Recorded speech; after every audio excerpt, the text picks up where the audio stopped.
Hello, beautifuls, and welcome to another episode of The Gifted Table. I am your delighted host, Dr. Melanie Harris, and today we are talking with a woman who is just so well-rounded. She is pushing, driving, and an inspiration to other leaders like you. So we're going to hear her story and see what makes her great, what makes her have all these wonderful gifts, and why is she taking a seat today at The Gifted Table. So thank you all for being here today on The Gifted Table. Pull your seat up close because you're about to learn some beautiful information and hopefully connect with Mrs. Tamika Thomas. How are you? Hello, I'm doing well. How are you doing today? I'm so awesome. She is an author. She has a podcast. She is an inspirational speaker, and she's a coach. Can we say she got that quad fever going on? Yes, she does. She is a quadruple threat. So we're going to talk to her about all these things. So Miss Tamika, first of all, welcome to The Gifted Table. Thank you for being here. Tell us about what even got you started. What was your motivation to inspire others, and who is your targeted audience? Awesome. Well, thank you so much again for having me on The Gifted Table. You know, I feel like this type of work, any type of work where you're working with people's heart, mind, and soul, you get called to it. You know, many of us have been doing the thing that we do and we love for many years, but it's just a matter of catching up with your passion and really accepting it. So I feel like I've been in this role as coach for as long as I could remember. I'm just now getting paid for it, okay? Yes, give me my coins for my coaching. Yeah. And for my everything. So how did you even branch out to it? And who do you target? Who are you inspiring right now? You know, interesting enough, you know, we have these hero journeys, right? So there was a point in my life where I was a single mother, and I remember just feeling like, you know, people say that they live paycheck to paycheck. I didn't even understand that. I lived like day to day, like just hoping that I could get by every single day. And I knew that something had to change. And like I said, I had this desire to help people. And I was always that friend from a very little girl. I was a secret holder. I kept everybody's secrets and I helped them or coached them through their problems. So one day I was scrolling on, you know, social media, and I ran across life coaching. This was in 2015. And I thought, wow, that's interesting. And people are literally getting paid to give other people their advice and to help them through transitions. And so I did what I don't recommend people to do now, but I spent my rent money. It was $1,000 for me to go through a program and to get certified because I've always operated in integrity. And so I wanted to say, if this is something that I'm going to do, I'm going to go full force. And I called my landlord and said, you know what, I'll get this rent to you one day. I didn't know when it was going to be, but I just had to take that leap of faith. And my target audience is women that are going through a transition. So I coach high level professional Christian women that are going through a transition in life. And they are looking, I believe that God has called me to be the bridge over troubled water. So I help them get from one place to another. So you are that conduit between where you are and where you want to be. I never even knew what a conduit was. And I heard conduit. And so I asked my husband, I said, what is a conduit? And he said, you know, so he works in construction. So he showed me the T-pipe. And he said, this is how you are. You are somebody that the information comes through and it flows through you, but then I give it right back to God, because there was a time that I used to try to be a container. A container has a lid on it. And with the container, you're responsible for holding those things. And with me trying to be responsible to hold everything caused me to have a major stroke at the young age of 32. So I realized it is not my responsibility to save anybody. It's my responsibility to help them transition and release it. So your story, oh my gosh, at the tender age in your 30s, you had a stroke. And we know that strokes come from a lot of suppression sometimes, right? We're holding things in, stress. Yeah. Sometimes it's more internal and then it manifests itself on the outside. So how did you make your transition from that experience to where you are now? It was a combination of little small decisions, right? So I think that we feel like we have to do this very big thing, but I decided that I was going to start taking baby steps, because baby steps will get you where you needed to go. I was in a toxic relationship. I was a high power professional Christian woman that was trying to do all things. And so I started daily practices of small little things to release stress. Doctors, as I went through my healing process, it is so amazing to me, because during my stroke, I lost all ability to speak, all ability to walk, all ability to any movement on one side of my body. And I find it incredibly interesting that what I do now is I speak for a living, I coach for a living, but the part of my brain that we develop language has about a quarter size damage, which is pretty significant, but you wouldn't know because I don't look like the things that I went through. I flipped that and I said, you know what? No. I'm going to have these non-negotiables and these things that I don't care if these kids is acting up. I don't care who calling me and who need me. I need me first. And if I don't take care of me first, it's going to be impossible for me to take care of anybody else. So when I infused those practices, it was easy for me to start moving in the direction that I needed to go. And that's how my transition happened. You've said so much in such a short amount of time. Your health, your welfare, creating boundaries, things that we don't do, being a superwoman. We're not superhuman, and we don't have to take on everything. That is a narrative I think so many women can relate to. They are currently experiencing, or they know someone who have experienced your experience to the point where it caused them such a severe ailment. Right. But look how you turned that around. You talk about how we're going to get into how you help people transition. But what you did was transformational. Yes. Right. What you did was transformational in your life. And it took that experience, it sounds like, for you to even recognize your gifts. I've turned my trials into treasures. So those things that were hardships for me, the trying to balance everything. I teach women that balance is a myth. There is no such thing as balance. And when we balance things, something always gets dropped. So what if we changed our narrative and said that we're going to be in harmony? And I think when we learn to be more in harmony with life, it releases the stress and the anxiety that life brings. What was your first outlet that you started reaching out to women and connecting to other women to have this platform? The first group of women that I reached out to were actually teen moms. So I went to a high school in Redlands, California, and I decided to donate my time to these girls that were teen moms. That's actually how my company was named. So I would go every Tuesday. I would donate my time and the teacher would write on the board, "It's Tuesday with Tamika." And so the girls would be like, "It's Tuesday with," they would hype it. They was just loving that I was there working with them. And so years later, I started doing Tuesday with Tamika talks. So I started on Instagram doing little talks, doing on Facebook, and then it really grew. And that's the name of my company, Tuesday with Tamika. And I love that name. It's so, doesn't it just flow? It's so, and that's the name of my podcast. Everything that I do is Tuesday with Tamika. And so it started from a place that was supposed to be shame and guilt that turned into something amazingly beautiful. I love it. And with that, I know you help those young ladies and continue, I'm sure, to discover their gifts. So what are some of the topics that you've covered on your podcast that has been the most significant for you and your audience, and the ones that really maybe caught you off guard and you didn't think it was going to have such an impact, but it did?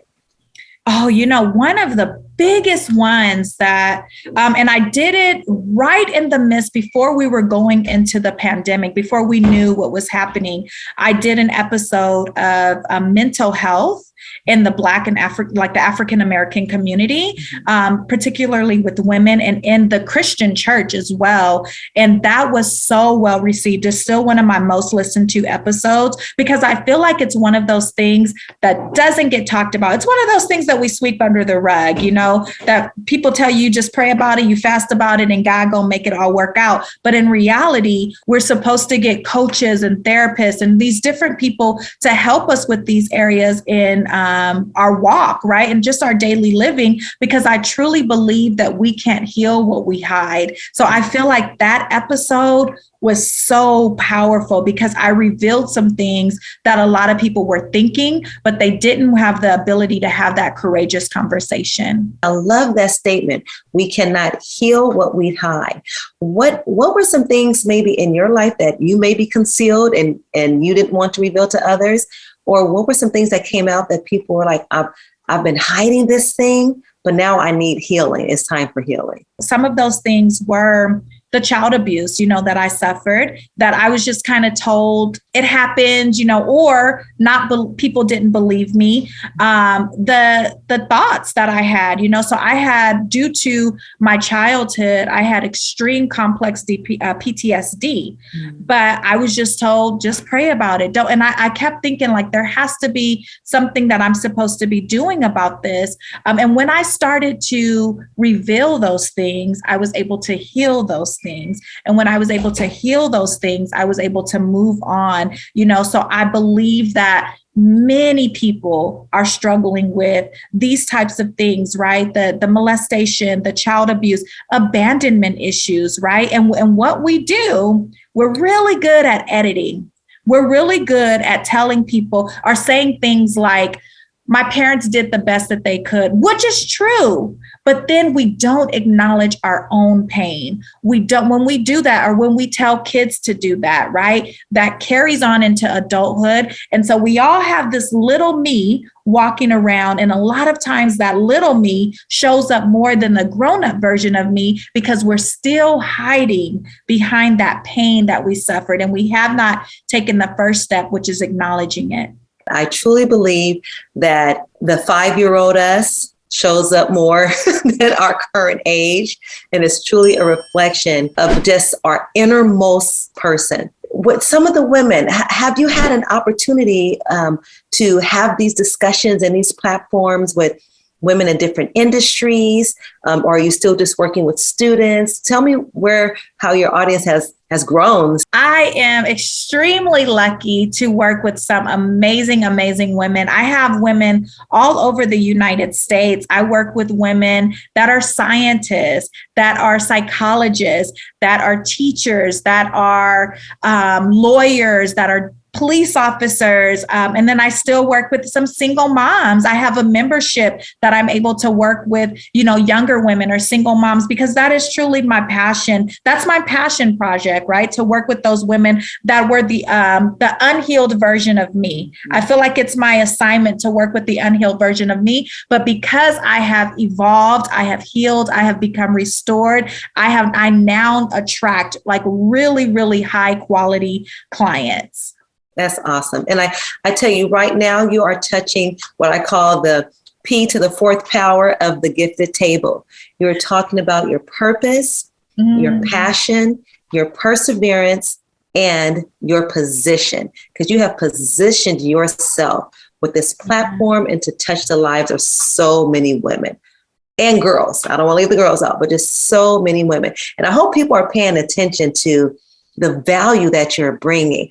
Now, not only do you have this awesome podcast, not only are you inspiring and coaching people, but you are also an author. Let's tell the gifted table about these books so that they can put them on their coffee table. Awesome. Thank you so much. So I've co-authored a couple of books, and then I have some journals and manuals that I've also written. So this is my first book. It is From Crutches to Stairs, and it's #lesson learned. So it is a collection of 21 short stories of my journey, of really my transition. So those that want to know the dirt of me before I was like this super powerful and super, positive woman. Yes. This is it. And then I also have a 21-day gratitude journal because I believe that gratitude pays for the trauma or pays for the damage that trauma caused. So it is so important for us to have a gratitude practice. So I created this.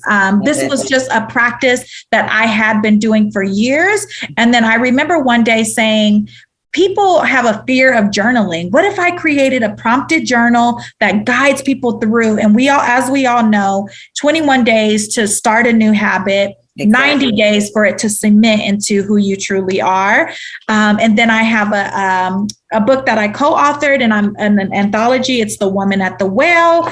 And this is one of my absolute favorites is my Restored Manual. It is heavy. It's a 6-week curriculum that really walks women through healing, elevation, and restoration. I love it. And you're so right. 21 days to develop a habit, 90 days where it's just part of who you are. Yeah. We have to commit to it, people. What would you say right now is your most pressing initiative that you really want to work with women at this point? We're coming out of a pandemic. There's been some economic woes for a lot of people and a lot of health concerns for people too. A lot of these things has affected the mental health of women and just people in general. So what right now what might be your pressing platform or issues you want to address with women? During the pandemic, there were two things that happened. Either people really learned who they were because we had to slow down to really get to know us, and a lot of things that were hidden were now revealed. So they're like, oh, and so now they're ready for that healing process. Or people continue to hide behind those things that were kind of at the forefront. So really my pressing initiative and those that were able to do the hard work and reveal those things that were hidden, I believe that many women are ready for love because they have been healed to love again. And so I do feel like that's really the direction that I'm moving in, is to help women to work on all the healing things. I call myself an urban farmer. I uproot those things that were cemented and planted in, our childhood that caused, deep roots that bear ugly fruit. And my job, my initiative right now is to continue to uproot those things so women can get what a lot of their ultimate goal is. Every woman that I work with, they have this list of goals if they want to do this, this, this, and this. And then when I get to the root of it, I'm like, sis, you want to be married. You want a man. Let's just go on and call it things. Tell the truth, girl. Just tell the truth, honey. You tired of being lonely. Exactly. But with, you talked about pressing health conditions that a lot of women are facing. And I do believe there's a great book called The Body Keeps Score. So I believe what that is our body telling us that we have some things that are hidden that it's time to heal. So I really want to work with women of color, moving them into just healing spaces. I have been blessed to work with Columbia University, just providing healing spaces to work with. I have an initiative up in the Bay Area that I'll be working with some local nonprofits up there, really helping women understand the power of healing. There's so much power when we heal. Mm-hmm. And where do you think women get stuck when it comes to healing themselves? So I believe what keeps women stuck is what I call the 3 C's. So they complain, they compare, and they compete. As we know, comparison is the thief of all joy. When we complain, it just keeps us in this negative narrative. And then when we try to compete with other people, we're never running our race. We're never walking our walk. We're always looking in the other lane, and it doesn't get us anywhere. That is so true. Can you imagine an Olympic track star doing a 4x100 and they're so busy they looking over? You can't compete like that. What are you doing? It slows you down. What are you doing? I love that you use that analogy because I was a track runner, in high school. And that was the number one thing our coach would get on us. Stay focused. Don't look to the left or the right. you gonna lose. That takes time off of your journey, right? And that's what we don't want our women to do. We don't want you women leaders to lose. We don't want women to lose. We want everybody to win. So stay in your lane, which is stay on your journey and keep it going, keep it going. Okay, so tell us, where can we find your podcast? When does it air? Or where is it located? Yes, so it's Tuesday Healing with Tamika, and you can find it everywhere that podcasts stream, Apple Podcasts, Spotify. You can go directly to my website. I have a podcast link, and you could, listen to all of them. It airs every Tuesday, no surprise there. I try to keep it simple for you lady leaders. And yeah, you could find it anywhere. Every Tuesday, a new podcast drops. We are on a pause, and we'll be starting up again in July. Okay. And what is your website? TuesdayWithTamika.com. Love it. Keep it simple. Keep it simple. Now I want to ask you, looking back on this journey from when you got started to where you are now, what would you have done differently, or what would you have told yourself then that you know now? Oh, I would tell myself first and foremost, I would have believed in myself to get started sooner. I believe, a lot of us procrastinate. I know I definitely did. I was worried about perfectionism, which perfectionism is a seed of a fruit of rejection. So I was worried about being rejected by people. And so I would have told myself, listen, them people ain't in the fight with you. Do what you know you need to do so you can get where you're trying to get. I love it. Now, looking ahead, you have all these great things going, possibly some more publishing taking place, continue with your coaching, your inspirational speaking. What is it that you need, and what is it that you want?